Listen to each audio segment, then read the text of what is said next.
दीपकजी मणेरेकर, आणि सर्व पालक मित्र हो. खरं म्हणजे पालक मेळावा आयोजन करावा आणि तो आपल्या गावात आणि गावातील सर्व शाळांसाठी हा पालक मेळावा व्हावा. सर्व पालकांनी एकत्रित यावं आणि पालक प्रबोधनाचा जे महत्त्वाचा भाग आहे, जे महत्त्वाचं प्रशिक्षण पालकांसाठी आहे, हेही आपण त्याचा एक भाग व्हावा या उद्देशानं आपण या पालक मेळाव्याचं आयोजन केलं. खरं म्हणजे सर्व प्रकारचं प्रशिक्षण आपण मुलांना शाळांमध्ये पाठवतो. मुलांना वेगवेगळ्या विषयात वेगवेगळे शिक्षक प्रशिक्षित करत असतात. आपण घरीही त्यांना प्रशिक्षण देत असतो. परंतु या सर्व चढावडी आणि घडामोडी एक गोष्ट आपण प्रकाशानं विसरतो, ती म्हणजे आमचं स्वतःचं पालक म्हणून जे प्रशिक्षण होणं गरजेचं आहे तिथं आपण थोडंसं दुर्लक्ष करतो. खरं म्हणजे मुलांसोबत शिक्षकांसोबत पालकांचंही प्रबोधन होणं गरजेचं आहे. त्यांनाही प्रशिक्षण मिळणं खूप आवश्यक आहे आणि त्याच उद्देशानं आपण आज अनिल सावंत सरांचं व्याख्यान पालक मेळाव्याच्या निमित्तानं पालक प्रबोधनपर व्याख्यान जे आहे ते ठेवण्यामागचा हा मुख्य उद्देश आहे. नागराज मंजुळे हे नाव आपल्या सगळ्यांच्या परिचयाचं सैराट चित्रपट अगदी सैराट पद्धतीनं जो चित्रपटसृष्टीत एकदम सर्वांच्या मनामनात घर करून राहिला, त्याची निर्मिती केली, दिग्दर्शन केलं ते नागराज मंजुळे. त्यांचा एक अनुभव इथं सांगणं मला खूप चांगलं वाटेल. कारण नागराज मंजुळे त्यांच्या एका मुलाखतीत म्हणतात की माझ्या बालपणी 10वी पर्यंत साधारण मला वजाबाकी आणि बेरीज हे जे बेसिक कन्सेप्ट आहेत मॅथमॅटिक्स मधले तेच आपल्याला ठाऊक नव्हते. कुठल्याही विषयाबद्दल प्रेम नव्हतं. हे का झालं? कदाचित ती शिक्षण पद्धती होती, त्या शिक्षण पद्धतीमुळे कदाचित झालं असेल. आणि त्यातल्या त्यात काही शिक्षक जे आठवणीत राहिले ते मार्गे शिक्षक या पद्धतीनं आपल्या लक्षात राहिले. परंतु काही प्रेमळ शिक्षक जर चुकूनही आपल्यासोबत आले तर त्या प्रेमळ शिक्षकांचे कदाचित चुकून ते शिक्षक भरती झाले असेल असं त्यांना वाटायचं. 10वी झालं, ग्रॅज्युएशन झालं. ग्रॅज्युएशन पर्यंत मंजुळेंचं शिक्षण हे सरासरी ग्रॅज्युएशनला कदाचित 52% पर्यंत त्यांचं पर्सेंटेज होती. परंतु ग्रॅज्युएशन पूर्ण झाल्यानंतर ते म्हणाले की माझं खरं शिक्षण सुरू झालं आणि त्याच्यानंतर त्यांनी जे काही एक्सप्लोर करायला सुरुवात केली आणि त्याच्यानंतर त्यांचे अवंतर वाचन आणि ह्या सगळ्या गोष्टींनं आणि त्याच्याही पुढे जाऊन शिक्षण संपल्यानंतर त्यांनी डबल MA केलं आणि एक चांगले उत्कृष्ट अशा प्रकारचे दिग्दर्शक कलाकार म्हणून आपल्या सिनेसृष्टीला लाभले. म्हणजे काही नाही, शाळेत एक ग्रंथ अशा प्रकारचं चित्र आणि आज प्रत्यक्ष जीवनात शिक्षण पूर्ण झाल्यानंतर ते अव्वल. हे कसं काय शक्य आहे? आणि हे शक्य आहे. म्हणून पालक या नात्यानं आपण वेगवेगळ्या गोष्टींकडे थोडं बारकाईनं निरीक्षण करणं गरजेचं आहे. आमची मुलं आहेत, माझी मुलं आहेत, या माझ्या मुलांकडे मी कशा प्रकारे वेळ देणार आहे, माझ्या मुलांसाठी आम्ही काय करायची आवश्यकता आहे आणि माझी मुलं जी आहेत, आमची मुलं जी आहेत, ही मुलं आपल्या भारताचीच नव्हे तर पूर्ण जगाची ही संपत्ती आहे. आणि ही संपत्ती हे ह्युमन रिसोर्सेस आहेत. हे ह्युमन रिसोर्सेस आपण कशा पद्धतीने तयार करायला हवे त्याच उद्देशानं आपण आज इथं सर्वजण उपस्थित आहोत, जमलेलो आहोत. शिक्षण ही अविरत चालणारी प्रक्रिया आहे आणि काळानुसार ती बदलत असते.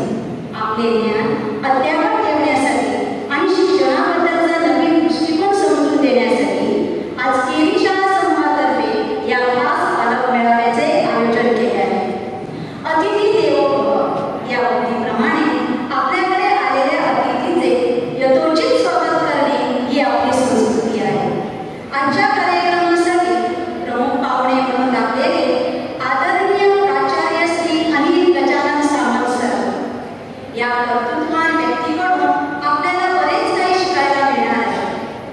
त्यांचे विचार हे भविष्यातील वाटचालीसाठी दिशादर्शक ठरत असतात. माणसाच्या कर्तृत्वाचा पडदा काचेसारखा पांढराशुभ्र असला की त्यात पाहणाऱ्याला स्वतःचं व इतरांचंही प्रतिबिंब स्वच्छ दिसते. अशीच प्रतिभा लाभलेले आमचे आजचे प्रमुख वक्ते आदरणीय प्राचार्य श्री अनिल गजानन सावंत सर. जोरदार टाळ्यांनी सरांचे स्वागत करूया.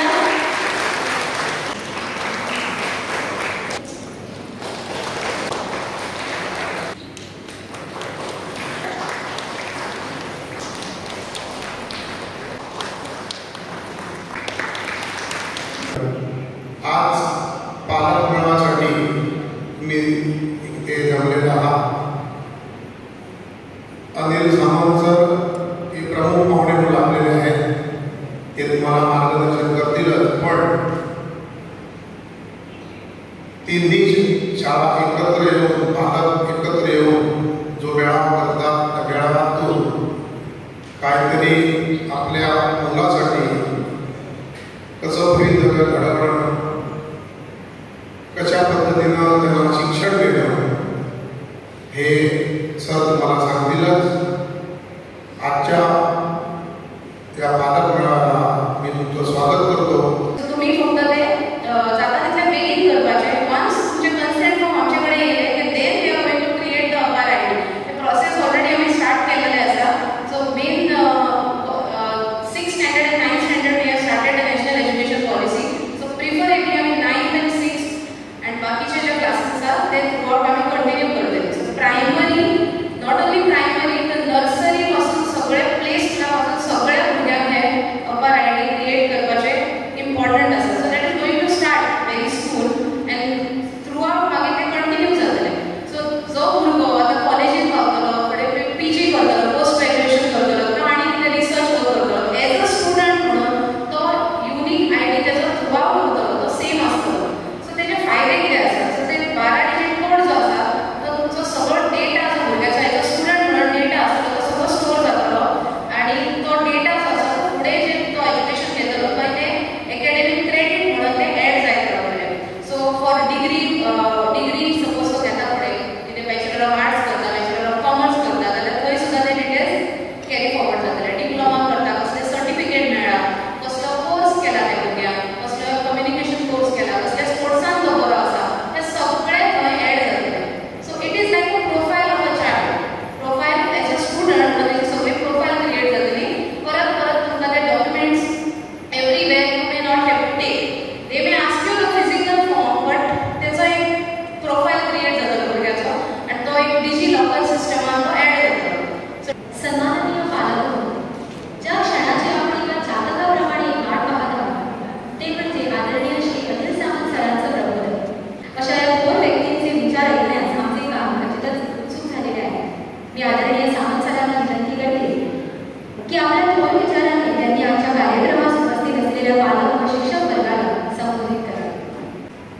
व्यासपीठावर उपस्थित माननीय श्री ब्रजेश केळकर, अध्यक्ष या संस्थेचे, माझे मित्र आणि या संस्थेचे मुख्याध्यापक श्री भावार्थ मांद्रेकर, या संस्थेचे इतर सगळे सन्माननीय सदस्य, या शाळा समूहातील विविध शाळा यांचे मुख्याध्यापक, शिक्षक, इथं उपस्थित सगळे पालक, शिक्षक बंधू होते.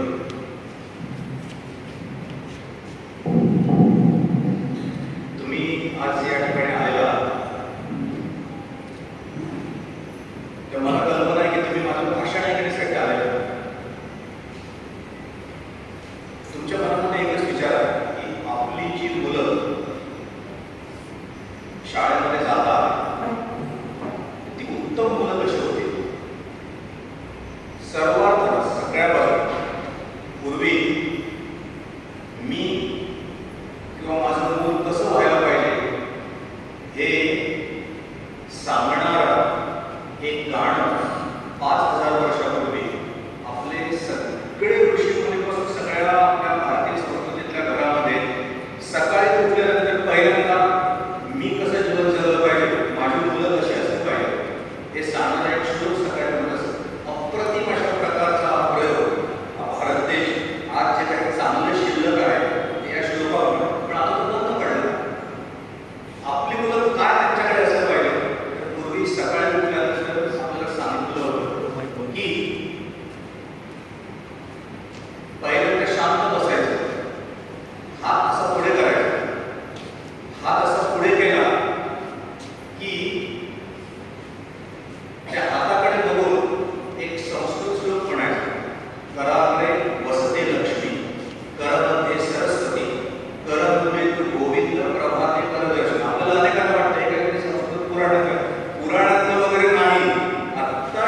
एका गावामध्ये एक दरिद्री ब्राह्मण राहत होता.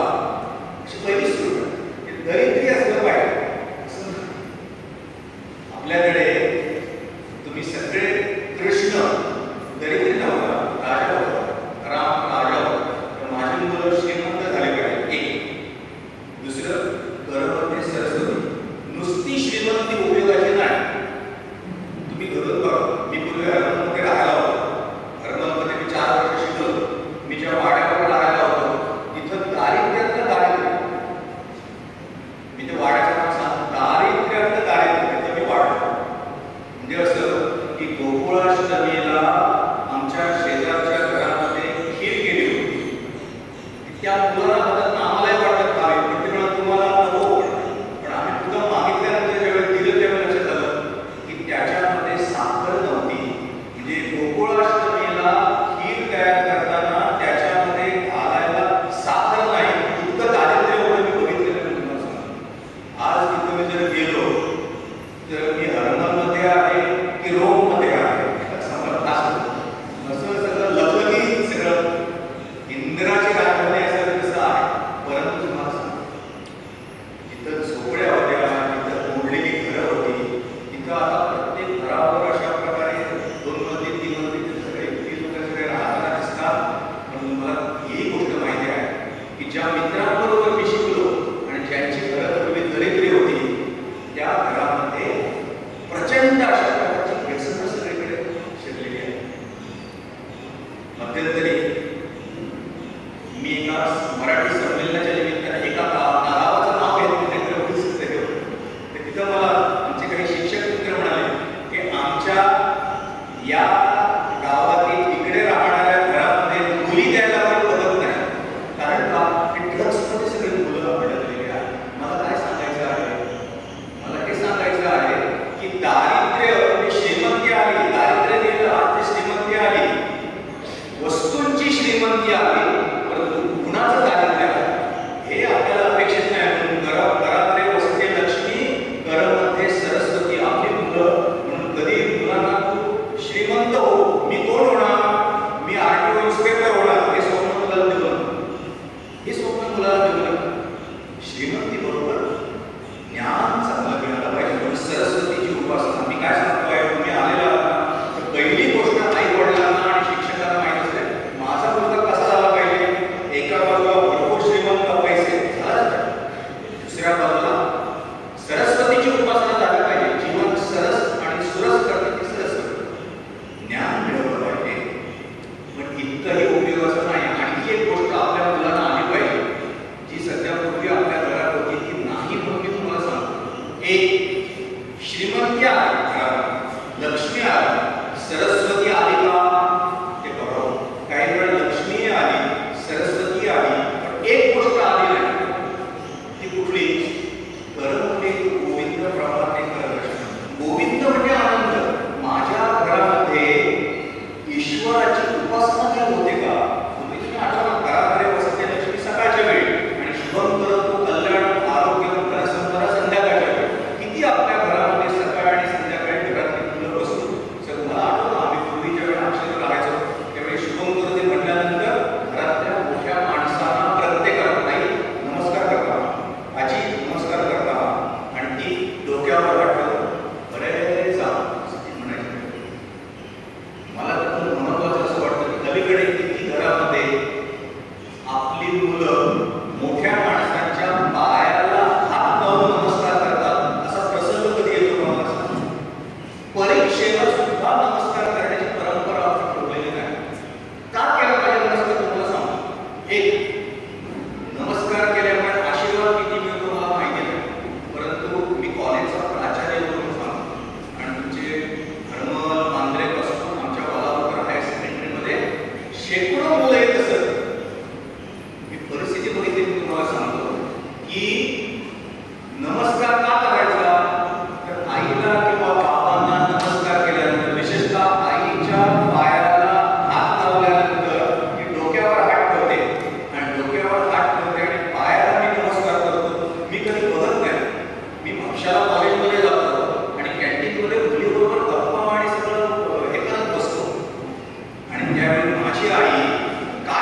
आईच्या हाताला पडलेले. मी तिकडे कदंबा स्टँडवर भटकत असतो पल्सरमधून मुलांबरोबर मित्रांबरोबर, त्यामुळे माझी आई माझ्यासाठी तव्यावर भाकरी बनत असते, चपाती बनत असते आणि तिच्या हाताला चटके बसतात ना, ते कधीतरी मुलांना कळायला नको का?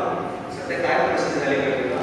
माझं एकच मुलगा, माझा एकच मुलगा, त्या मुलाचे इतके लाड इतके लाड इतके लाड इतके झालेले आहे की त्याच्यासाठी आई आणि बाबा काय करतात मला कळत नाही. म्हणून पूर्वीच्या काळात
गणिती आहे, मुलं अभ्यास करत नाही, मुलं मोबाईलवर असतात, असे सगळे तुम्हाला प्रॉब्लेम असतात. मी तुम्हाला दुसरा एक प्रश्न विचारतो. आपण एकदम महत्त्वाच्या गोष्टीकडे, मुलांचे अभ्यासाचे प्रॉब्लेम आपल्याला माहिती आहे. मी आई आहे, मी बाबा आहे आणि मी शिक्षक आहे. मी तिन्ही म्हणतोय, मी शिक्षक आहे. शिक्षक म्हणून, आई म्हणून आणि बाबा म्हणून प्रॉब्लेम्स ऑफ माय चाइल्ड, अभ्यासातले मुलांचे प्रॉब्लेम काय? याचं कारण काय माहिती का? आपण कधी आपल्या मुलाला असं जवळ बसून त्याच्या खांद्यावर आठवून बाबू सांगतो, कोण बाबू असेल तर बाळ असेल, सांगतो तुझ्या अभ्यासाचे प्रॉब्लेम काय आहे विचारतच नाही आपल्याला. आणि शिक्षकांनाही वाटतं मला सगळं माहिती आहे मुलांचे प्रॉब्लेम, आई वडिलांना वाटतं मला सगळे प्रॉब्लेम माहिती आहे. प्रॉब्लेम मुलांचे खरे काय? आज घरी जाऊन मुलं जवळ बसतो आणि मी 3 गोष्टी तुम्हाला सांगतो, हे मुलांचे खरे मूळचे प्रॉब्लेम आहे, अभ्यासातले प्रॉब्लेम आहे. आपल्याला ते माहिती आहे का? आणि आता मी तुम्हाला सांगतो, पूर्वीचा काळ होता ना की शाळेत घातलं की ते मुलं आपली डान्स चालले. आता तसं राहिलेलं नाही. आता शाळेबरोबर घर इतकंच महत्त्वाचं आहे. जितकं शिक्षकांचं काम आहे प्रॉब्लेम सोडवणं, किंवा त्याच्यापेक्षा जास्त जबाबदारी पालकांची आहे. हे 2 पंख आहेत, शिक्षक आणि पालक. त्यातला एक पंख जरी फाटला ना तरी मुलं त्यांच्या जीवनाच्या आकाशामध्ये उडू शकणार नाही, उडत नाही. अशी फाटलेल्या पंखांची अनेक मुलं आपल्या आजूबाजूला बेकार असलेली मुलं तुम्हाला दिसतील, कॉलेजमधून पास झाले. आपण रिस्पॉन्सिबल आहोत. मुलांची पहिली गोष्ट अभ्यासातले प्रॉब्लेम, दुसरी गोष्ट त्यांच्या वर्तणुकीचे प्रॉब्लेम. हे दोन्ही प्रॉब्लेम आपल्याला सोडवणं आले पाहिजे. आणि तुमच्यासाठी सांगतो, बऱ्याच वर्षानंतर आपल्या देशातील पालकांसाठी आमच्या वेळी संधी नव्हती, आता एक संधी आलेली आहे प्रॉब्लेम सोडवण्याची. ती कुठली? NEP 2020. आता तुम्हाला त्यांनी ते सूचना सांगितलं, ते जरा टेक्निकल, परंतु अकॅडमिक अशा प्रकारचं मुलांचे प्रॉब्लेम, शैक्षणिक आणि इतर सगळे बिहेवियर प्रॉब्लेम हे सोडवण्याची तजवीज. कारण मी जे समिती आहे त्यामध्ये आहे तुम्हाला सांगतो, सिलेबस जे करतात त्याच्यामध्ये खूप संधी आहे. पालकांनी लक्ष घातलं करा, शिक्षकांनी, नाही तर जवळ आलं ना की हे त्रुटीच काढतात. तर आता पहिल्यांदा प्रॉब्लेम होतो. आज घरी जाऊन विचार काय सांगतील माहिती का? अभ्यासाचे प्रॉब्लेम का? शिक्षक वर्गामध्ये शिकवतात ते मला दररोज 100% कळत नाही. कधीतरी 30%, कधीतरी 40%, कधीतरी 50%, एखादा दिवस कधीतरी 100% कळत.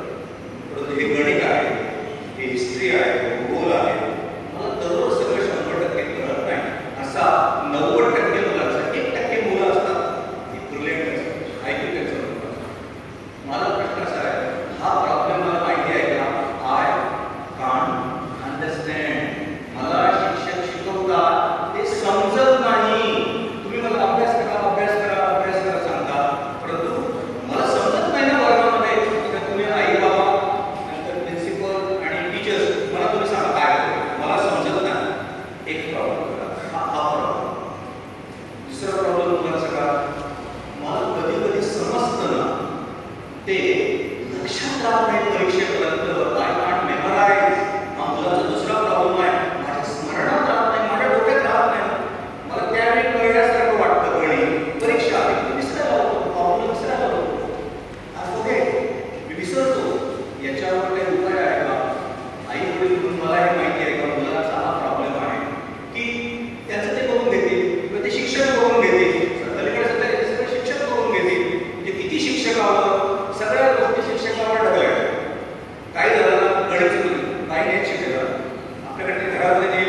पर्यंत 13 करिक्युलर गोल म्हणजे काय अभ्यासाची ध्येय. मुलांनी तुम्ही जे काय अभ्यास करणार आहात ते टेक्स्टबुक याच्यावर पाहिजे, तुम्ही वर्गात शिक्षक शिकवतात ते याच्यावर आधारित पाहिजे. 13 करिक्युलर गोल्स आहेत आणि त्याच्यामध्ये 13वा जो करिक्युलर गोल आहे तो काय माहिती आहे का, अभ्यास कसा करावा. त्याला पॉझिटिव्ह रीडिंग हॅबिट्स असं म्हटलेलं आहे.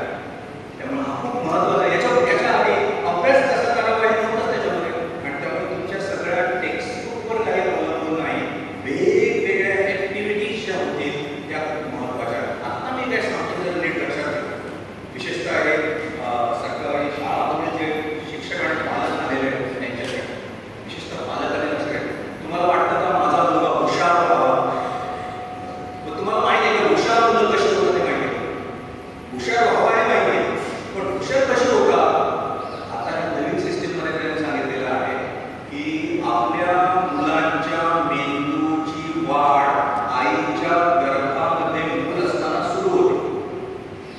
त्यामुळे कुठल्याही मुलाचं सगळं जे पुढचं होणं आहे ना, आईच्या गर्भामध्ये मूल असताना कशी वाढ झाली, तिला खायला वगैरे नीट मिळालं का, तिच्या घरामध्ये सासू नणंद यांच्यातला लगेच काय कसं का, मुलं बिघडणार. कारण गर्भात असताना मेंदू तो वाढायला लागतो आणि बाहेर आल्यानंतर आता मी सांगते वाक्य एकदम लक्षात ठेवा, मुलाच्या मेंदूची 85% डेव्हलपमेंट, 85% डेव्हलपमेंट हे वयाच्या 8 ते 10 वर्षापर्यंत. बाकीचे उरलेले 15% नंतर. केवढं महत्वाचं. प्राथमिक शाळेमध्ये जी मुलं आणि पालक येऊन आलेले आहेत ना, त्यांनी लक्षात ठेवायचं, ही संधी चुकली ना पुढे संधी नाही. ह्याच ह्याच्यामध्ये मग त्यांनी काय म्हटलंय की वयाच्या 10 वर्षापर्यंत मेंदू हुशार होण्याची शक्यता म्हणजे का, हुशार म्हणजे का, या मेंदूमध्ये ना अब्जावधी न्यूरॉन्स असतात. त्याला मराठीमध्ये शब्द आहे चेतापेशी. ह्या अब्जावधी जे हे असतात ना, ते जर यूज केले नाही न्यूरॉन्स तर ते मरायला. पहिली गोष्ट का, देवानं दिलेले जे न्यूरॉन्स आहेत ना, त्याला ते जिवंत ठेवलं पाहिजे. परत नवीन निर्माण होत नाही. मग ते उपाय का, ह्या न्यूरॉन्सना कनेक्ट होण्याची संधी दिली पाहिजे. हे वाक्य लक्षात ठेवा. मी काय म्हणतोय, न्यूरॉन्सना एकमेकांना कनेक्ट होण्याची संधी दिली पाहिजे. आणि ती संधी केव्हा मिळते, तुम्ही कुठलाही गणित असेल, चित्रकला असेल, मराठी असेल, इंग्रजी असेल, कुठलाही विषय पुस्तकातून नुसता न शिकवता through activities, through projects, through discussion काहीतरी करायला लावून तुम्ही त्याला विषय शिकवताना करायला लावून. उदाहरण तुम्हाला सांगतो, आमच्या मनोताई बाल नावाच्या बाल शिक्षणामध्ये तज्ज्ञ त्यांनी गणित कसं शिकवलं माहिती आहे का, खेळावर नाही शिकवलं, पुस्तकातून नाही शिकवलं. त्यांनी मुलांच्या हातामध्ये दोरीच्या उड्या दिल्या. ये कमल तू ये, दोरीच्या उड्या मार आणि आपण आता मोजूया 1 2 3 4 5 6. खड्यावर 100 वेळा मार, 5 6. मुलाला समजा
कृती करून, ऍक्टिव्हिटी करून, एक्सपिरियन्स देऊन, अनुभव देऊन ज्यावेळी शिकवता तो घरात द्या किंवा शाळेत. आमचे बेतेकर सर आहेत, त्यांनी मुलांना इंग्लिश कसं शिकवलं माहिती का? पहिल्यांदा अल्फाबेट्स मुलांना तर संध्याकाळी फिरायला घेऊन जायचे आणि एक परवरीच्या तो बोर्ड वाच, तो बोर्ड वाच, ते अक्षर, ते ए, ते सी, मुलांचे एबीसीडी दुकानावरचे बोर्ड कोण तयार झालं. आपण आपल्या मुलांसाठी कृती काय करतो? पुस्तक काढ, हे काढ, पुस्तक काढ, ते हे पुस्तक आहे ते महत्वाचं आहे, परंतु त्याच्यामध्ये शिकवणं संकल्पना, कॉन्सेप्ट ज्या आहे ना, त्यामुळे नवीन शिक्षण पद्धतीमध्ये तुम्ही कृती करून शिकवलं पाहिजे. आता मी सांगतो ते महाराष्ट्र विषय, मुलं हुशार केव्हा बनतात? तुम्ही नुसतं पुस्तक घेऊन शिकवायला लागला की मुलं कंटाळतात. मुलांना कंटाळा येतो. घडलेलं उदाहरण आहे, सारस्वत विद्यालयामध्ये मी प्रिन्सिपल असताना एकदा ग्राउंडवरून चाललेलो होतो. आंब्याच्या झाडाखाली ग्राउंडवर 3री की 4थीची मुलं अशी खेळत होती. सगळी मुलं खेळत होती, 2च मुली अशा बसलेल्या होत्या आणि मी त्या मेन रस्त्यावर असं जात होतो. तर एक मुलगी दुसऱ्या मुलीला काय म्हणाली माहिती का? वास येतो. 3रीची मुलगी, अरे जिथं मुलं उमलायचे त्या ठिकाणी कंटाळा येतो जीवनाचा. आपण रिस्पॉन्सिबल आहोत त्याला मुलाला जीवनाचा कंटाळा निर्माण करण्यासाठी. एक गोष्ट लक्षात ठेवायची, याच्या पुढे कुठल्या कुठल्या ऍक्टिव्हिटीज आणि थोडं हे जर तुम्ही गुगलवर गेलात ना, एक तुम्हाला विषय शिकवण्यासाठी 100 ऍक्टिव्हिटी कुठल्या शिक्षकाकडे जायला क्लिक करा. घरी घरामध्ये तुम्ही त्या अनेक गोष्टी करू शकता. शाळेमध्ये शिक्षकाने काय केलं पाहिजे? याच्या पुढे 2री पर्यंतचं शिक्षण आहे ना, ते शिक्षण कमी आणि तुमचा समजा एकच रूम आहे ना, या कोपऱ्यामध्ये विज्ञानाच्या वस्तू मांडलेल्या आहेत, इथं स्वयंपाक किचन मधल्या वस्तू मांडलेल्या आहेत, तिकडे चित्रकला आणि हस्तकलेच्या अनेक वस्तू मांडलेल्या आहेत, तिकडे लायब्ररी झाडावरची शिकवलेली आहे. असे 12 ते 13 त्याला नव्या शिक्षण पद्धतीमध्ये लर्निंग कॉर्नर्स असं म्हणतात. आता मला सांगा, हे शाळेत जर केलं नाही तर घरामध्ये आपण मुलांना आईस्क्रीम, चिकन दररोज नको ते देत असतो. त्याच्यावर थोडे खर्च करून या वेगवेगळ्या वस्तू घरातल्या खोलीमध्ये मांडून ठेवल्या तर मुलं शिकतील. आणि त्याच्यामध्ये काय होईल तुम्हाला सांगतो, मी माझा मुद्दा करू नका, माझी मुलं हुशार झाली पाहिजे. हुशार झाले ते काय? त्यांच्या न्यूरॉन्सना एकमेकांना कनेक्ट करण्याची संधी दिली पाहिजे. ती केव्हा मिळते? ऍक्टिव्हिटीज केल्यामुळे. ती केव्हा मिळते? संवाद केल्यामुळे मिळते. ती केव्हा मिळते? अनुभव दिल्यानंतर होते. गाणी, गोष्टी, कथा, खेळ, प्रोजेक्ट्स, डिस्कशन, सहली, हे शिक्षणाचं सध्या माध्यम होईल. लक्षात घ्या. English is a medium of instruction. Marathi और Konkani is a medium of instruction. परंतु ह्या activity is the medium of instruction. हे तुम्ही जर विसरलात ना तर याच्याबरोबर मुलं मागे पडणार आहेत. आपली मुलं जी आपण एक लक्षात घ्या, इथं बसल्या सगळ्या पालकांना सांगतो, आपल्यापैकी कोणाचाही मुलगा किंवा मुलगी देवाने ढ म्हणून जन्माला घातलेलं ना. मी अनुभवाला सांगतो, माझ्या आयुष्यामध्ये इतकी मुलं आहेत की ज्यांच्याकडे ढ अभ्यास करत नाही, त्याला कॉलेजमधून काढून टाका आणि काय करून टाका. असं किती प्रसंग आले. माझ्याकडे 5-50 तरी उदाहरण आहे. परंतु त्यांना जर योग्य वेळी पालकांना आणि शिक्षकांनी जवळ घेतलं, त्यांच्यावर जर प्रेम केलं, अंडरलाईन प्रेम करणं, लाड केल्याने वेगळं. लाड करणं आणि प्रेम करणं याच्यामध्ये फरक आहे. एखादा मुलगा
किंवा 3 ते 4, 4 ते 5, 5 ते 6. आता त्याला नवीन शब्द काय आलेला आहे?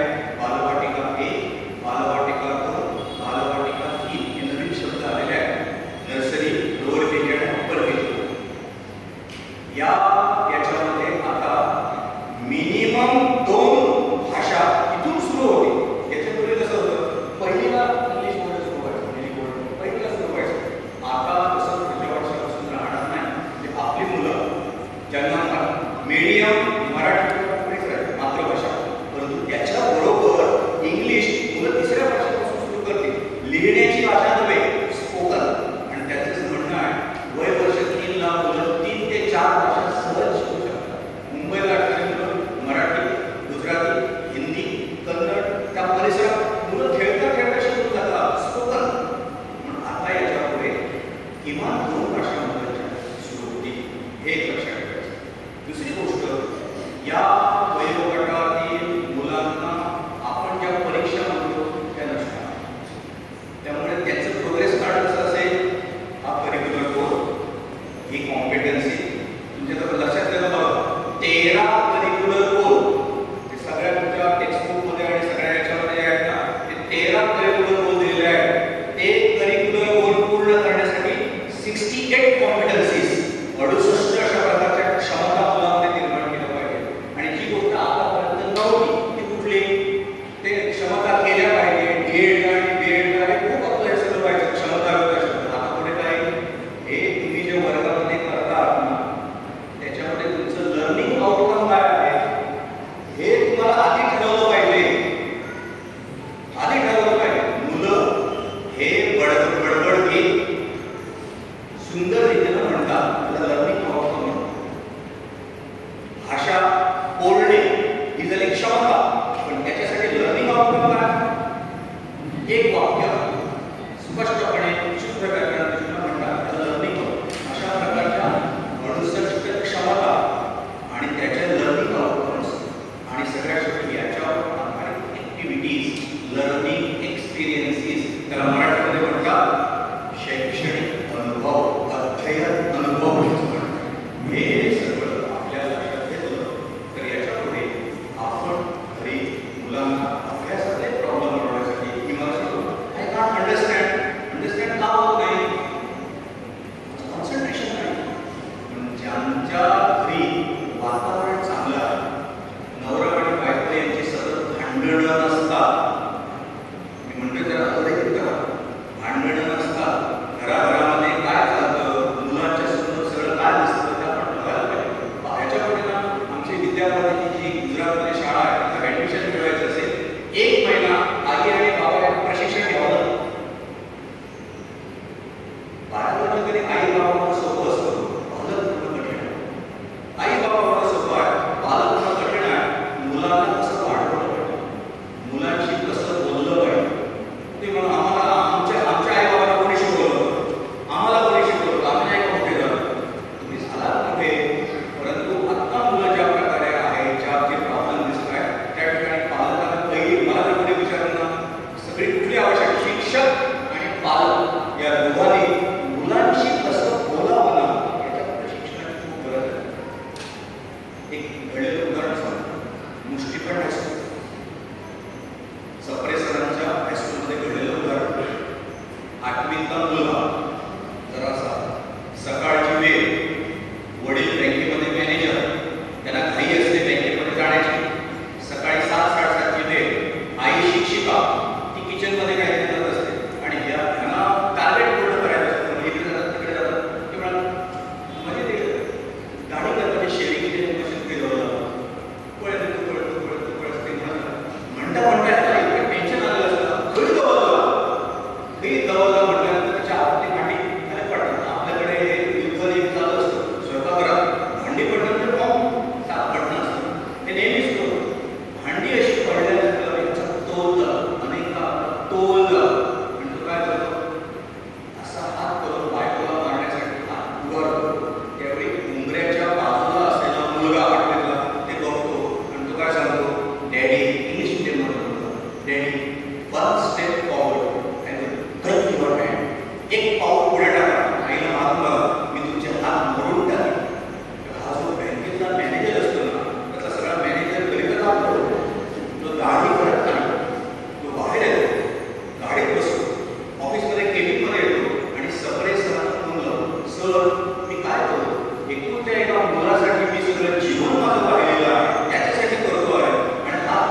ही तुमची मुलं नाही, ती देवानं तुम्हाला ठेव म्हणून दिलेली आहे. तुम्ही सांभाळणे एवढं तुमचं काम, ती तुमची नाही, ते लक्षात असलं पाहिजे. त्यामुळे मारणं नाही आणि काय करणं नाही, काळजी घेणं. हे जर आपल्याला जमलं, मुलांची बोलणं, मुलांची वागणं, हे जर आपल्याला जमलं, तर मला असं वाटतं अभ्यासातले प्रॉब्लेमची मूळ याच्यामध्ये आहे. मेंदू मुलांचं प्रॉब्लेम आहे ना, अंडरस्टँड का माहिती आहे का? अंडरस्टँडिंग का होतं? हे न्यूरॉन्स आहे ना, आणि डेपोमिन नावाचं एक द्रव्य आहे. ते द्रव्य पाझरलं एकाग्रता, स्मरण वाढते. हा वैज्ञानिक विषय आहे. पण त्याच्यासाठी आवश्यकता काय असावं लागतं? मुलांचं मन प्रसन्न असावं लागतं. त्यामुळे ज्या घरात काही वडील प्रसन्न आणि शांत, आनंदी, काही दरिद्री असू दे. आमच्या लहानपणी मला आम्ही खालच्या वाड्यावरून हनुमानच्या पंचवर्षी आठवड्याला जात असतो. पायामध्ये पायाच्या चप्पल फाटलेल्या घालून आणि 2-2 वर्ष तेच 2-2 वर्ष पायाच्या फाटलेल्या चप्पल. श्रीमंती होती का? शिक्षक चांगले होते, आई वडील चांगले होते. आपली मुलं असेल ना, तुम्ही किती पैसे त्यांना देता, किती ड्रेस त्यांना देता, किती सिनेमाला मोबाईल त्यांना देताना काही महत्व नाही. तुम्ही बोलता का मुलांशी? प्रश्न विचारा, किती वेळ बोलता, बोलला तर कसं बोलता आलं नाही ना, तर एक तरी गोष्ट करता येईल, त्यांना स्पर्श तरी करता. शिक्षक काल मी दोघे जण शिकायला गेलो, तर सप्रेसरने फार चांगलं वाटलं. त्याची म्हणजे शिक्षकांना विशेषतः बालवर्ग जे आहेत ना, त्या मारण्यासाठी स्पर्श, प्रेमासाठी स्पर्श, अलीकडे मारण्यासाठी स्पर्श केला की काय होतं ते कामामध्ये आणि त्या शाळेमध्ये काय झालं सगळ्यांनी पाहलेलं आहे. शाळा सोडून जावं, त्याच्यामुळे मारण्याला उपाय त्याची एवढं आपण करू शकतो, सकारात्मक रीतीने बोलू शकतो की नाही. माझ्याकडे 5-50 उदाहरण आहे की काहीही शिकलेली नाही, अशी घरकाम करणारी आई, तिची मुलं, त्याला आपण सगळ्यात जास्त क्लीन आणि दररोज होमवर्क नीट करणारी मुलं, हे गोष्टी पण म्हणजे डॉक्टर, इंजिनियर, कोणते सगळे मोठे कोण आहेत त्यांची मुलं, त्यांना ते प्राइज मिळत नाही. घरकाम करणाऱ्या एका बाईच्या मुलीला मिळतं. कारण का? सप्रेसरांच्या अशा प्रकारच्या याच्यात कधीतरी त्या बाईने ऐकलेलं असतं की मुलांची सहभाग असला पाहिजे, मुलांची कसं गोष्ट पाहिजे. पण माझं म्हणणं असं आहे ना, झाड जर नीट वाढत असेल तर मुळात पाणी घातलं पाहिजे. मुलांचे प्रॉब्लेम दिसतात ना, माझे मुलं उद्धट आहे, माझ्याशी नीट बोलत नाही, अपमान करतात, ही मोबाईलमध्ये नेहमी असतात, हे सहट्ट करतात, सगळं आहे ना. पहिली गोष्ट सुधारायची असेल, मला ज्या आतापर्यंतच्या आयुष्यामध्ये कळलं, मला बदललं पाहिजे. As a teacher, as a parent. जग बदलायचं असेल तर जग बदलायला, मुलांना बदलायला आधी जाऊ नका, मला बदललं पाहिजे. मुलांनी पुस्तकं वाचली पाहिजे. आत्ता नवीन याच्यामध्ये जे 13वी मला करिक्युलर रूल्स आहेत त्याच्यामध्ये वाचन महत्त्वाचं आहे. मुलांनी वाचलं पाहिजे. आपल्या घरी पुस्तक किती आहे? त्यांना तुम्ही वाढदिवस असेल ना, पुस्तकं आणून देता की नको त्या गोष्टी आणून देता? हे जरा बघा ना. पण मुलांनी घरात बसले लक्ष्मी असं म्हटलं पाहिजे ना, तुम्ही आधी बसलं पाहिजे. मुलांनी योगासनं केली पाहिजे. घरात नाही पडलं. आता खरं म्हणजे ही सांगण्याची गोष्ट नाही, पण मी तुम्हाला सांगतो, माझा स्वतःचा मुलगा ज्यावेळी हायर सेकंडरीला होता आणि मी प्रिन्सिपल होतो, तेव्हा त्याला 1 वर्ष बाहेर राहावं लागलं. ट्युशनला जात असताना ज्या ठिकाणी त्याला मित्र वगैरे भेटले, आपल्या प्रत्येकाच्या जीवनामध्ये. मग तो आता नंतर इलेक्ट्रिकल इंजिनियर म्हणून परदेशामध्ये जातो आणि गुणवंत होतो. मला जे दिसतंय त्याचं कारण मी आज शिकतो त्यावेळेला मला कळलं की बाकी मला काही माहिती नव्हतं, परंतु त्यानं चांगलं जे करायला पाहिजे ते मी करण्याचा अधिक प्रयत्न करतो. मी काहीतरी आध्यात्मिक साधना करतो आहे. माझ्या घरामध्ये 4-5 कपाट पुस्तकाच्या भरलेली आहे. मी काहीतरी चांगलं संगीत ऐकतो आहे. मी दारू पीत नाही.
त्यांच्यामध्ये जे काही ऍक्टिव्हिटीज आहेत तेवढा वेळ आहे. मी सहज एक मुद्दा तुम्हाला सांगितलं की या पुढच्या सगळ्या काळामध्ये एक नवीन शिक्षण पद्धतीचा अभ्यास करावा.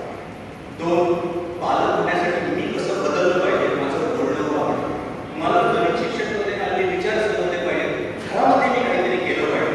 हे सगळं जर झालं ना तर मला असं वाटतं आजकालच्या अनुभवात की अनेक फुकट गेलेली मुलं जी आहेत ना ती मुलं खूप चांगली बनलेली मेरिटमध्ये ते आले नाही आणि मेरिटमध्ये आलेली मुलं अहंकारी होऊन परदेशात निघून आले की भारतात परत आले ते हे बघितलेलं आहे.